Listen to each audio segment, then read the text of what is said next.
saya Nur Ain Awatif binti Syaiful Nizam, 18 BI 01034. Nama diberi Hakilah Ainur Balkis binti Hairul Anwar, 18 BI 01036.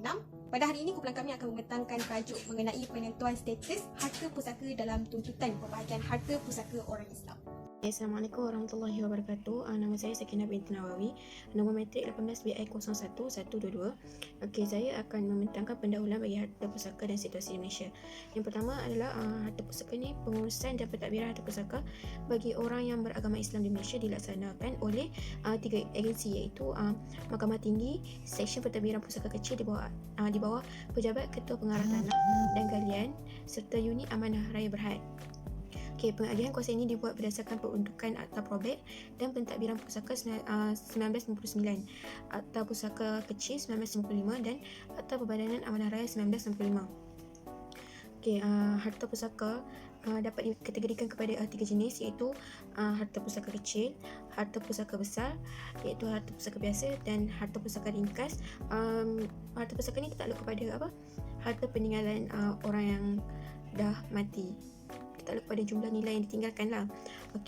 Untuk Mahkamah Syariah tidak mempunyai bidang kuasa untuk memerintah pembayaran harta si mati atau dalam pemberian surat kuasa mentadbir harta pusaka.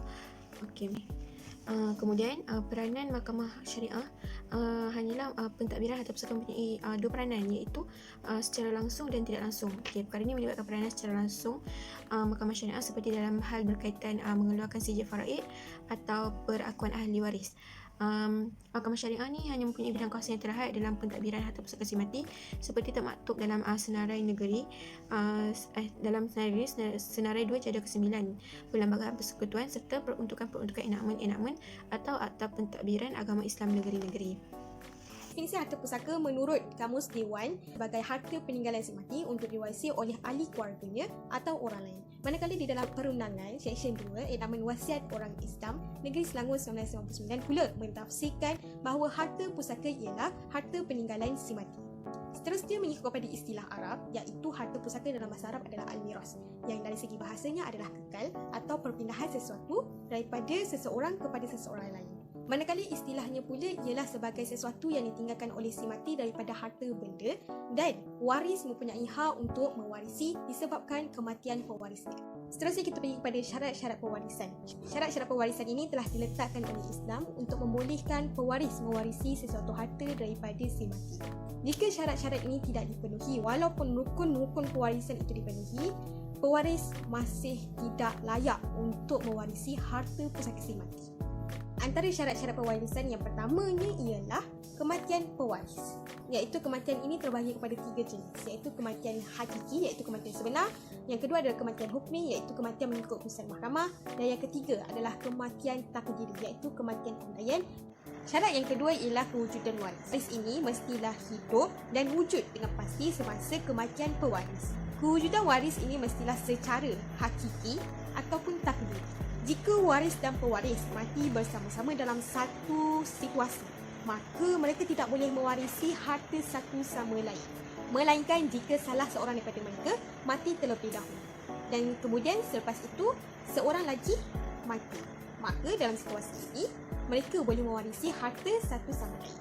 Yang ketiga ialah mengetahui status waris dan tidak ada halangan. Status waris ini amat penting kerana dari sinilah kita mengetahui berapa bahagian yang akan diterima, kerana ia mengikut kepada status. Status ini berbeza-beza kepada seseorang, seperti suami atau isteri atau anak-anak ataupun hubungan kaum kerabat.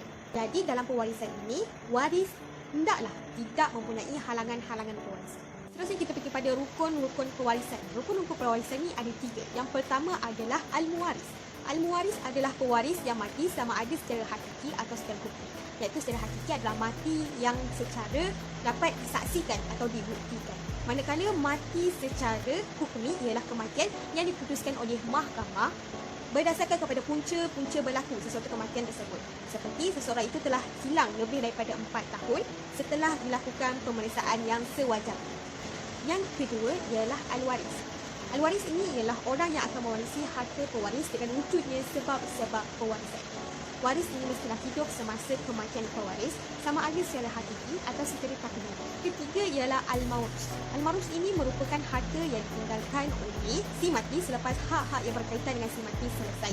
Ia juga dikenali sebagai al-tarikah dan hanya waris yang layak saja yang boleh menerima. Di Malaysia, perkara-perkara yang berkaitan dengan perundangan mengenai harta pusaka ialah telah diperuntukkan di bawah jadual ke-9, Senarai 2, Senarai Negeri Butiran 1, Perlembagaan Persekutuan yang mana ini merupakan bidang kuasa negeri yang mengkhususkan terpakai kepada orang Islam sahaja, iaitu kecuali mengenai wilayah persekutuan Kuala Lumpur, Labuan dan Putrajaya, hukum syarak dan undang-undang diri dan keluarga bagi orang yang menganut agama Islam, termasuk hukum syarak yang berhubungan dengan pewarisan, berwasiat dan tidak berwasiat, pertunangan, perkahwinan, perceraian, mas kahwin, nafkah, pengangkatan, kesah tarafan, penjagaan, alang, pecah milik dan amanah bukan khairat, wakaf dan takrif serta pengawal sediaan amanah khairat dan agama. Ketika pemegang amanah, pembadanan orang berkenaan dengan derma kekal agama dan khairat. Tetapi yang berkaitan dengan orang Islam mengenai undang-undang pusaka orang Islam dan pentadbiran pusaka orang Islam terdapat dua peruntukan yang berbeza dan kedua-dua peruntukan ini di bawah satu perlembagaan persekutuan. Yang pertama jadual ke-9 Senarai 2 Senarai Negeri Butiran 1 dan yang kedua telah diperuntukkan dalam jadual ke-9 Senarai 1/4 I iaitu Senarai Persekutuan.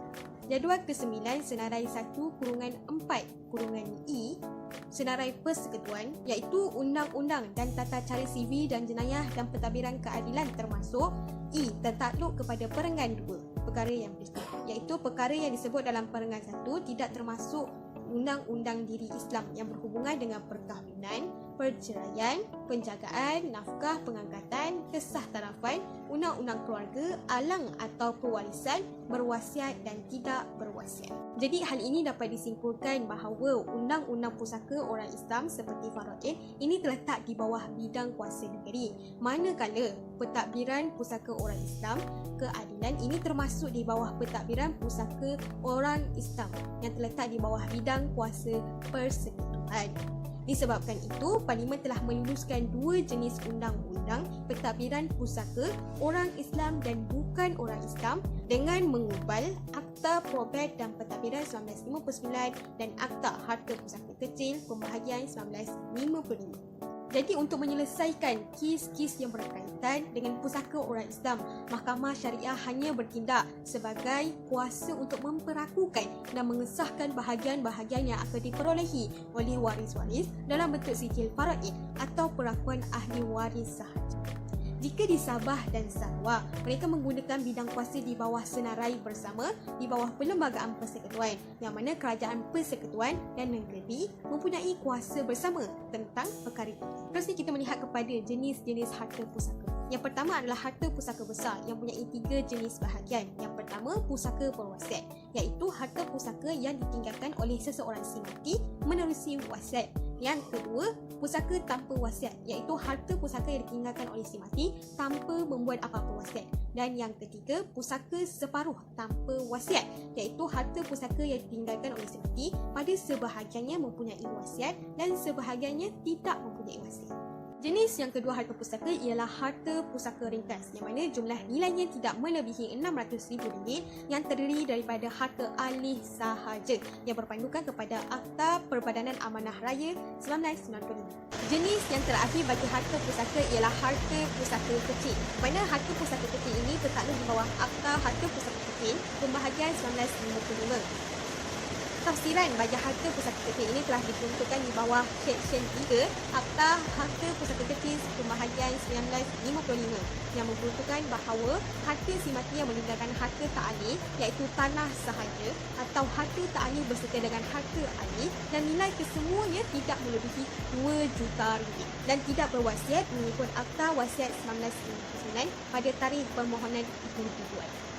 Sekiranya si mati mempunyai harta ahli yang banyak seperti tanah sama ada di dalam negeri yang sama atau di negeri yang berlainan, maka daerah yang mempunyai nilai harta si mati yang paling tinggi akan mempunyai bidang kuasa untuk menyelesaikan. Terdapat 4 institusi yang akan mengendalikan pembahagian harta pusaka.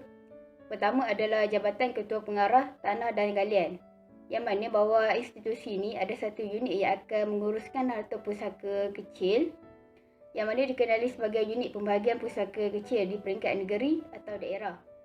Unit pembahagian pusaka kecil ni akan mengendalikan harta si mati yang meninggalkan harta tak alih sahaja atau gabungan antara harta alih dengan harta tak alih dengan jumlah nilainya tidak melebihi RM2 juta serta tidak berwasiat mengikut Akta Wasiat 1959. Seterusnya, undang-undang yang berkuat kuasa bahawa institusi ini adalah Akta Harta Pusaka Kecil Pembahagian 1955.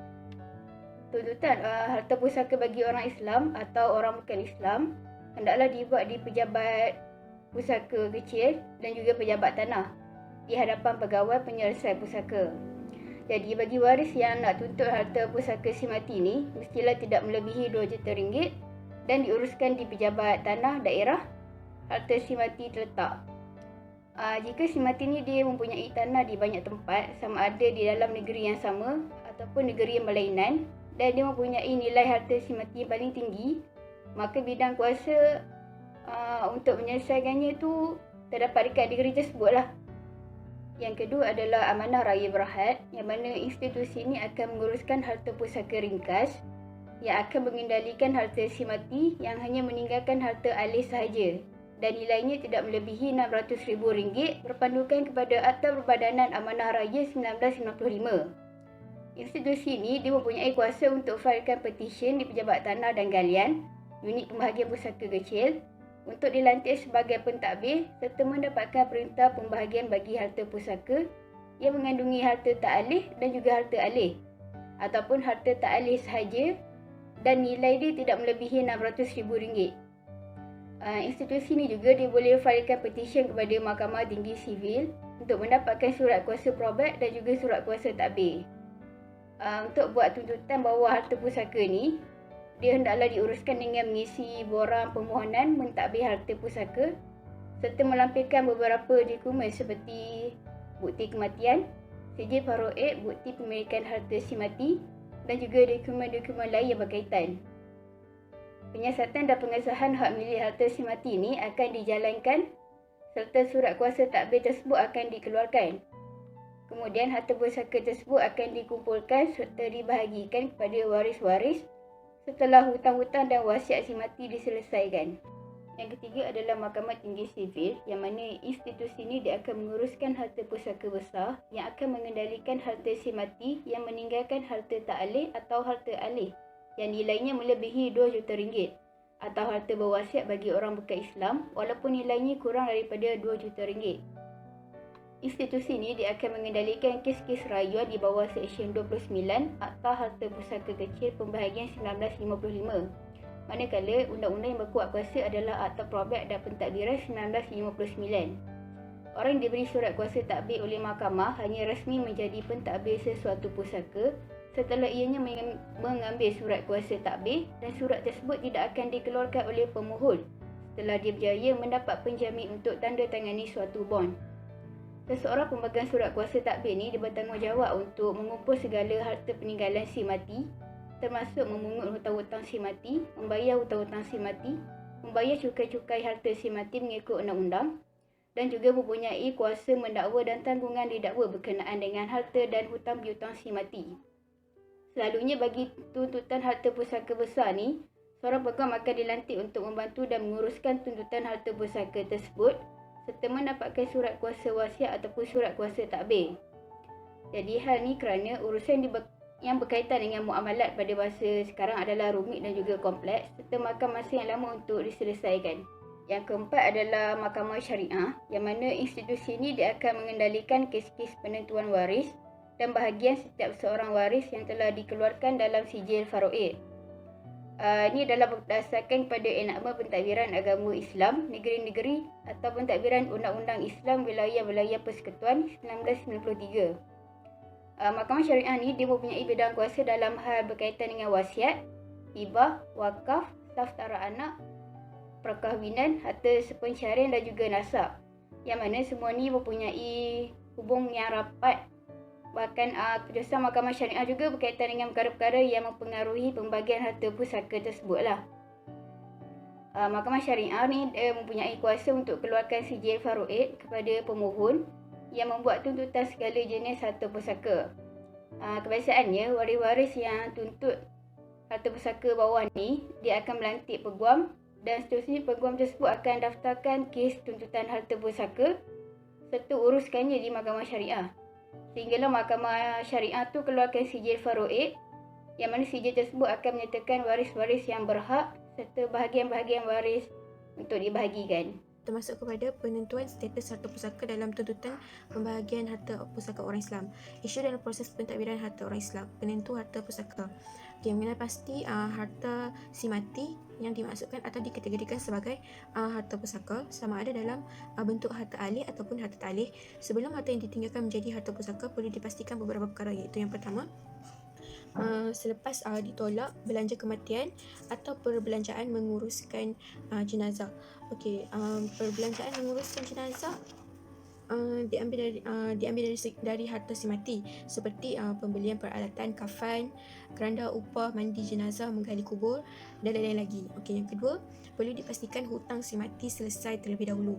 Yang ketiga, jika terdapat wasiat dari si mati kepada seseorang, maka wasiat itu perlu disampaikan dahulu.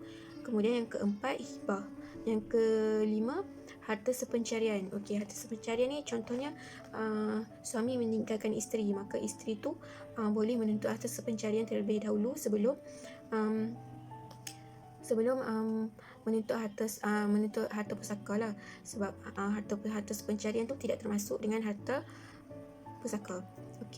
Kemudian penentuan ahli waris dan kadarnya bagi harta pusaka orang Islam ditentukan dan disediakan. Seterusnya kita masuk kepada harta pusaka yang dapat selepas kematian atas usaha si mati. Kita rujuk kepada kes Wan Syariman bin Wan Sulaiman dan seorang lagi lawan dengan Siti Nurhayati binti Muhammad Daud. Wan Syariman dan seorang lagi perayu adalah anak kepada si mati, manakala Siti Nurhayati ni isteri kepada si mati. Pembayaran ex gratia oleh kerajaan kepada si mati selepas kematiannya telah diputuskan sebagai sebahagian daripada harta pusaka si mati. Keputusan ini berdasarkan sifat pemberian ex gratia tersebut sebagai sagu hati atau ganjaran daripada kerajaan sebagai balasan atas kesengsaraan si mati kerana pemecatan beliau sebagai seorang hakim semasa hayatnya. Walaupun ex gratia tersebut merupakan harta yang diperoleh selepas kematian si mati, tetapi berpunca daripada usaha semasa hidup, walaupun si mati sebenarnya tak berniat untuk memperolehnya. Dalam kes ini jelas menunjukkan bahawa dalam konteks pusaka, sesuatu harta masih akan dianggap harta pusaka jika berpunca daripada usaha si mati dan apa yang telah berlaku kepada si mati semasa hayatnya. Oleh sebab perolehan itu timbul daripada kesengsaraan si mati semasa hidup, maka ex gratia tersebut dianggap sebagai harta pusaka. Akan tetapi bagi kes pembayaran ex gratia yang terbit atas sebab berlakunya kematian, bayaran tersebut bukanlah merupakan harta pusaka si mati. Kesimpulannya, sesuatu harta yang diperoleh dalam apa-apa bentuk atau jenis pembayaran sekalipun bukanlah sesuatu yang muktamad untuk dikenal pasti sebagai harta pusaka atau sebaliknya. Status harta sebagai harta pusaka atau sebaliknya bergantung pada sifat dan tujuan pembayaran berdasarkan fakta sesuatu kes tertentu. Kes tentang penentuan harta pusaka. Kes pertama adalah Wan Syariman bin Wan Sulaiman dan seorang lagi lawan Siti Nurhayati binti Muhammad Daud.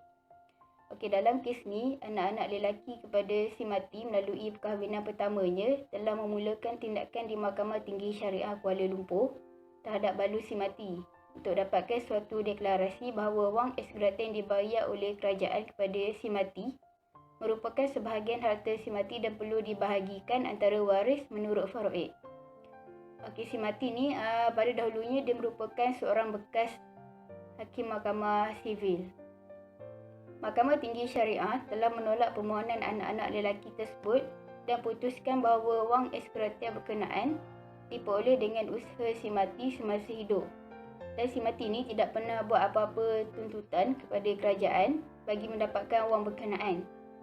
Jadi walau bagaimanapun, hakim-hakim Mahkamah Rayuan Wilayah Persekutuan telah mengenepikan putusan Mahkamah Tinggi Syariah dan putuskan bahawa pembayaran wang ex gratia dalam kes ni merupakan harta pusaka si mati. Keputusan ni adalah berdasarkan sifat pemberian wang ex gratia tersebut sebagai sagu hati atau ganjaran daripada kerajaan sebagai balasan atau kesengsaraan si mati kerana pemecatan beliau sebagai seorang hakim semasa hayatnya.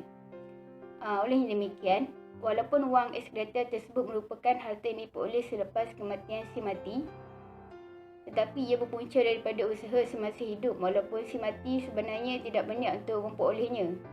Jadi kes di atas jelas menunjukkan bahawa dalam konteks pusaka, sesuatu harta masih akan dianggap sebagai harta pusaka jika ia berpunca daripada usaha dan apa yang telah berlaku kepada si mati semasa hayatnya. Oleh sebab perolehan ini timbul daripada kesengsaraan si mati semasa hidup, maka wang ex gratia tersebut dianggap sebagai harta pusaka.